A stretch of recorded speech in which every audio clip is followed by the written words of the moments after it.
What's up guys, this is Ran from Egypt and in today's video is all about a historical house in Rashidcity in Egypt.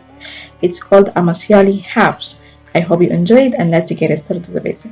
The city of Rosetta is situated on the western bank of the branch Nile and called Rashid and it's located in 65 kilometers northeast of Alexandria. After that, the Ottoman conquest in the next 16th century, Rosetta becomes the principal port of the northern coast until the 19th century. It retained its importance, serving the trade between Egypt, Turkey, and other countries. And the house was built by Othman Agha Al Tobgy. And Othman Agha was a general in the Ottoman army stationed in Rosetta. In 1908, it was taken over after that by Ahmed El-Amsely, who came from the city of Amasya in Turkey. And the house with two main doors. The north-facing entrance comprises a wooden door with an inscription from the Quran, and the outside is made of black and red bricks, commonly used at the time with all the dwellings characterized with a facade decoration with these bricks. It's called Mangor bricks.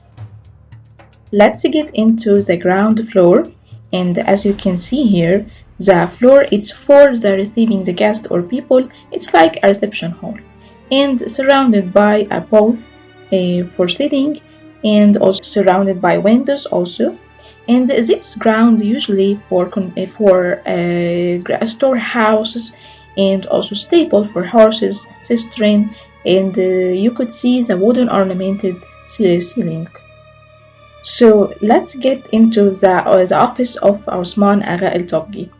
And the office of Osman contains an ancient desk and also surrounded by the wooden cupboard.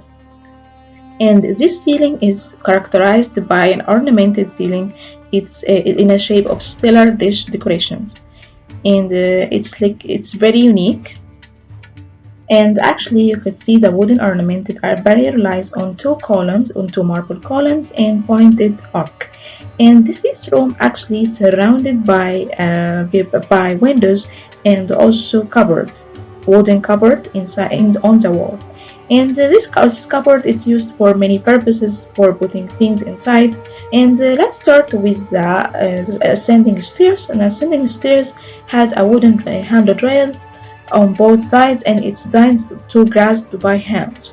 So let's get into the second floor, and the second floor is called Salamlik, and Salamlik is reserved for men, and it's often has a separate door and courtyard surrounded by two rooms. And also you could see the takhta bush inside of you, and also dedicated for the dining part for eating the meals and for the family members. And beside it you could see a double window. And now we will move to the first room of the second floor of Salamlik, and it's called a music room or Aghani room. Aghani room, which means room of songs in Arabic words, and Aghani room, which the owners enjoyed entertainment.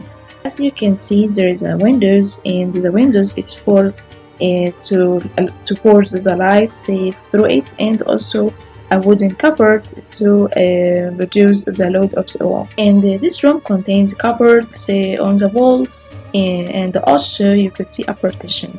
And partition inside of it ascending stair lead to the third floor, in which woman of the house sit.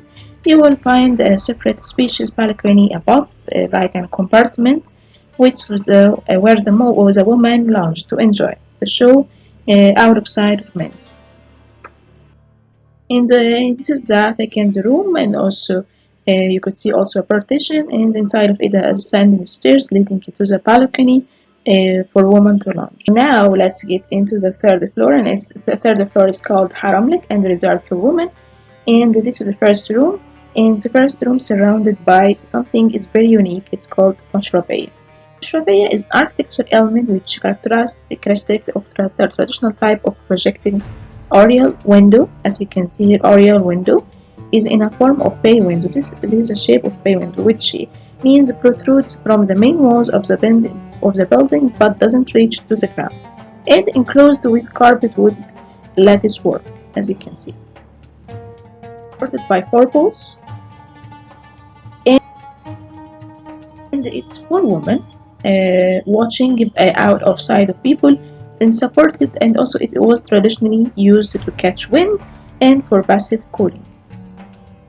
And this room also has a partition, and above it a compartment for women to lounge and to see the entertainment or the songs.